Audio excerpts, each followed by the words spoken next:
Live cities की night bulletin Bihar चुनाव चालू आहे में आपका स्वागत है। मैं शादाब मलिक। आज के इस बुलेटिन में बिहार चुनाव से जुड़ी कई महत्वपूर्ण खबरें हैं। सबसे बड़ी खबर बीजेपी से। मंगलवार को बिहार आ रहे हैं प्रधानमंत्री नरेंद्र मोदी। जेडीयू के राष्ट्रीय अध्यक्ष सह मुख्यमंत्री नीतीश कुमार ने अंतिम चरण के चुनाव का किया प्रचार। 5 जगहों पर रैलियां कर विपक्ष पर बरसे सीएम। गिनाई अपनी सरकार की उपलब्धियां। तेजस्वी की लगातार करीब 1 दर्जन रैली। बताएंगे कैसे सरकार पर बरसे नेता प्रतिपक्ष। जेपी नड्डा ने भी की सभाएं। सीएम नीतीश के लिए मांगा वोट। न्यूज बुलेटिन में है आगे। ओवैसी की योगी को सलाह। देखिए क्या बोले एआईएमआईएम प्रमुख। जाते जाते ये भी बताएंगे कि मंगलवार 3 नवंबर को है दूसरे चरण का चुनाव। बताएंगे कितने प्रत्याशी हैं मैदान में। और बिहार के पूर्व मुख्यमंत्री का हुआ निधन। बताएंगे कब रहे थे बिहार के सीएम। अब खबर विस्तार से। मंगलवार 3 नवंबर को प्रधानमंत्री नरेंद्र मोदी आ रहे हैं बिहार। अंतिम चरण के चुनाव प्रचार के लिए 2 जगह करेंगे सभा। फारबिसगंज और सहरसा में लोगों को करेंगे संबोधित। आपको बता दें कि इससे पहले 28 अक्टूबर और 1 नवंबर को भी बिहार में की थी सभाएं। एनडीए के लिए मांगेंगे वोट। इसी बीच सुरक्षा का पूरी तरह रखा जा रहा है ध्यान। सोमवार को जदयू के राष्ट्रीय अध्यक्ष नीतीश कुमार ने आलमनगर, बिहारीगंज, त्रिवेणीगंज, पिपरा और निर्मली समेत 5 विधानसभा क्षेत्रों में सभा को किया संबोधित। उन्होंने लालू राबड़ी शासन पर सीधा हमला किया। तेजस्वी का बिना नाम लिए कहा कि जिनको काम का ज्ञान नहीं उनके चक्कर में मत पड़िएगा। साथ ही कहा कि पहले गरीब घर की बेटियां स्कूल नहीं जा पाती थीं, उनके पास पोशाक नहीं थे।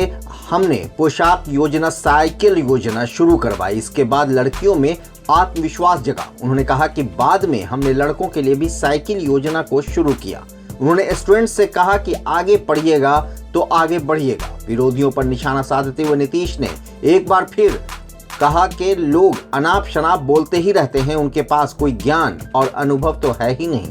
वैसे लोगों के चक्कर में मत पड़िए। चुनाव के तीसरे चरण की तैयारी में सोमवार को राजद नेता व पूर्व उप मुख्यमंत्री तेजस्वी यादव ने 11 जगहों पर चुनावी सभा को किया संबोधित। कमाई, दवाई, पढ़ाई, सिंचाई, सुनवाई और कार्रवाई को अपना मुद्दा बनाने वाले तेजस्वी ने कहा कि बिहार के युवा निराश हैं, रोजगार के लिए दर-दर भटक रहे हैं। उन्होंने तंज कसते हुए कहा कि नीतीश कुमार कहते हैं कि हम 10 लाख युवाओं को रोजगार कहां से देंगे, इसके लिए पैसे कहां से लाएंगे। तो अब नीतीश कुमार खुद ये बताएं कि उन्होंने रोजगार के मुद्दे पर चुप्पी क्यों साध ली है, कुछ बोलते क्यों नहीं। उन्होंने कहा कि 10 लाख नौकरी का पूरा रोड मैप तैयार है। महागठबंधन की सरकार अगर बनेगी तो इस पर पूरा अमल होगा। किसानों के लिए काम होगा, स्टूडेंट्स के लिए काम होगा। जनता की उम्मीद उनसे जुड़ गई है और वे इस पर खरे उतरेंगे। बीजेपी के राष्ट्रीय अध्यक्ष जेपी नड्डा ने सोमवार को परिहार समेत कई अन्य विधानसभा क्षेत्रों में चुनावी सभा को किया संबोधित। उन्होंने कहा कि बिहार में विकास की गाड़ी को आगे बढ़ाने के लिए हमें फिर से नीतीश कुमार को मुख्यमंत्री बनाना होगा। उन्होंने पिछले साल पीएम नरेंद्र मोदी की 1.25 लाख करोड़ की पैकेज की घोषणा का भी पूरा हिसाब दिया और बताया कि केंद्र की ओर से किस तरह पैसे बिहार को मिल रहे हैं। राजद सुप्रीमो लालू यादव की चारा घोटाला मामले में झारखंड हाईकोर्ट से वकील ने जल्द सुनवाई करने की अपील की है। लालू के अधिवक्ता ने आग्रह किया है और उम्मीद की जा रही है कि इस मामले की सुनवाई 6 नवंबर को हो सकती है। वैसे ये तारीख पहले से 9 नवंबर मुकर्रर है। लालू के वकील ने कोशिश की है कि 6 नवंबर को ही उनकी जमानत याचिका पर सुनवाई हो जाए। उन्होंने बढ़ती उम्र, किडनी और हृदय रोग सहित 16 प्रकार की बीमारियों के बारे में जानकारी दी है। कई मामलों में लालू को जमानत मिल चुकी है। आपको बता दें कि लालू यादव दुमका कोषागार मामले में सजा काट रहे हैं। सुपौल जिले के निर्मली और सहरसा जिले के महिषी विधानसभा क्षेत्र में चिराग पासवान ने जनसभा को किया संबोधित। लोगों से लोजपा प्रत्याशियों की जीत के लिए मांगा वोट। इस दौरान फिर मुख्यमंत्री नीतीश कुमार और तेजस्वी पर हमलावर रहे चिराग पासवान ने चुनावी समीकरणों को ध्वस्त करने के इरादे से बीजेपी के साथ सरकार बनाने का दावा करते हुए नया नारा भी दे दिया। नीतीश कुआं तो तेजस्वी खाई, लोजपा भाजपा सरकार बनाई।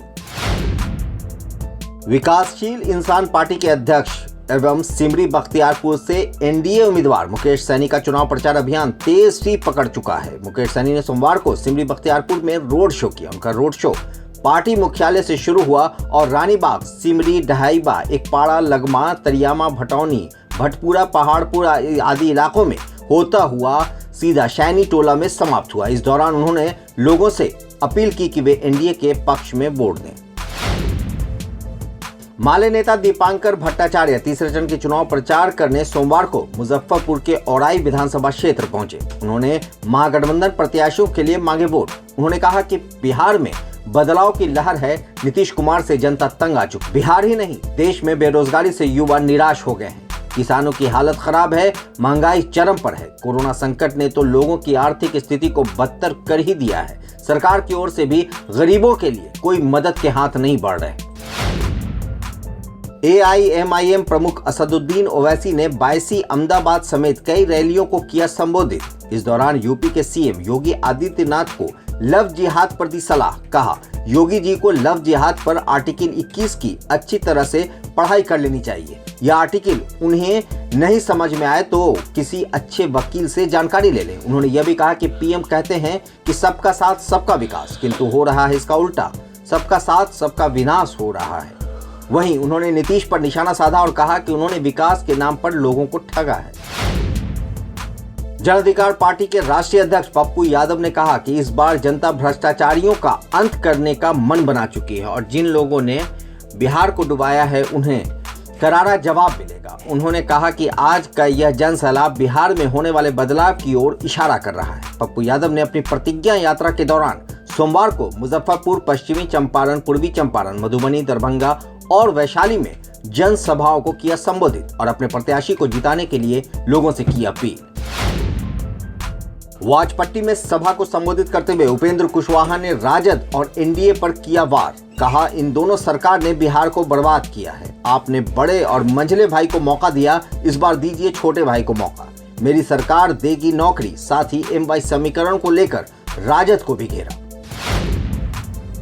बिहार विधानसभा चुनाव के दूसरे चरण की वोटिंग बस चंद घंटे में शुरू हो जाएगी। इस चरण में कुल 1463 प्रत्याशी हैं मैदान में। इस फेज में 4 मंत्रियों की अग्नि परीक्षा होगी। मंगलवार की सुबह 7 बजे से 6 बजे शाम तक वोटिंग होगी। इस चरण में कुल 94 सीटों पर वोट डाले जाएंगे। इसमें 8 विधानसभा क्षेत्रों में शाम 4 बजे तक ही वोटिंग होगी। ये 8 विधानसभा क्षेत्र नक्सल प्रभावित हैं। बाकी के 86 विधानसभा क्षेत्रों में शाम 6 बजे तक वोट डाले जाएंगे। दूसरे चरण के मतदान की तैयारी पूरी हो चुकी है और कड़ी सुरक्षा व्यवस्था के बीच ईवीएम के साथ मतदान कर्मी रवाना हो चुके।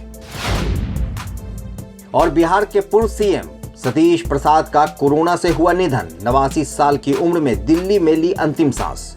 वे 1968 में बने थे बिहार के मुख्यमंत्री। आपको बता दें कि बिहार में सबसे कम दिन सिर्फ 5 दिन के लिए ही सतीश प्रसाद रहे थे बिहार के मुख्यमंत्री। लाइव सिटीज की नाइट बुलेटिन में आज इतना ही। खबरों के अपडेट के लिए बने रहिए हमारे साथ, देखते रहिए हमारा वीडियो। अगर आपने हमारे YouTube चैनल को सब्सक्राइब नहीं किया तो जरूर कर लें। साथ ही Facebook पेज को लाइक करना ना भूलें। धन्यवाद।